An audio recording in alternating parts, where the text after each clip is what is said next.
ఇక అంబేద్కర్ స్ఫూర్తితో బీజేపీ ముందుకు వెళుతోందన్నారు కేంద్ర మంత్రి కిషన్ రెడ్డి. కమలం పార్టీ చొరవతోనే అంబేద్కర్ కు భారతరత్న వచ్చిందన్న ఆయన అంబేద్కర్ ను కాంగ్రెస్ ప్రభుత్వం అడుగడుగునా అవమానించిందంటూ తీవ్ర విమర్శలు చేశారు. అంబేద్కర్ జయంతి పురస్కరించుకొని బంజారాహిల్స్ జీవీకే సర్కిల్లో ఆయన విగ్రహాన్ని శుభ్రం చేశారు కేంద్ర మంత్రి కిషన్ రెడ్డి. అంబేద్కర్ స్టాచ్యూని పంచామృతాలతో అభిషేకం చేశారు. ఈ నెల 14న అంబేద్కర్ జయంతి ఉత్సవాలను ఘనంగా నిర్వహిస్తామని కిషన్ రెడ్డి స్పష్టం చేశారు.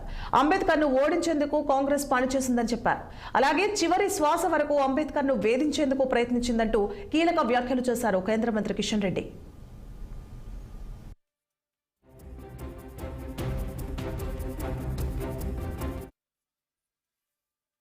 రూపకల్పన చేసినటువంటి ఇల్లు కానీ, ముంబైలో వారికి అంతిమ సంస్కారం చేసినటువంటి స్థలం కానీ, 5 ప్రాంతాలను, ఈ పంచ ప్రాంతాలను పంచ తీర్థలుగా తీర్చిదిద్ది ఈరోజు లక్షలాది మంది ప్రతిరోజు మరి అంబేద్కర్లు కానీ, దేశ ప్రజలు కానీ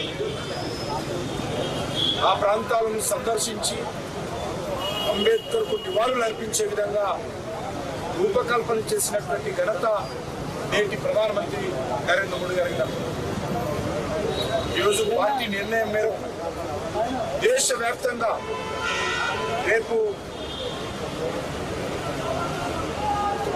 14వ తేదీ ఏప్రిల్ డాక్టర్ బాబాసాహెబ్ అంబేద్కర్ యొక్క 134వ జయంతి ఉత్సవాలను పురస్కరించుకొని ఈరోజు అంబేద్కర్ విగ్రహాలన్నింటినీ కూడా శుభ్రం చేసేటువంటి విషయం, అలంకరించేటువంటి విషయం ఈరోజు చేస్తా ఉన్నాం.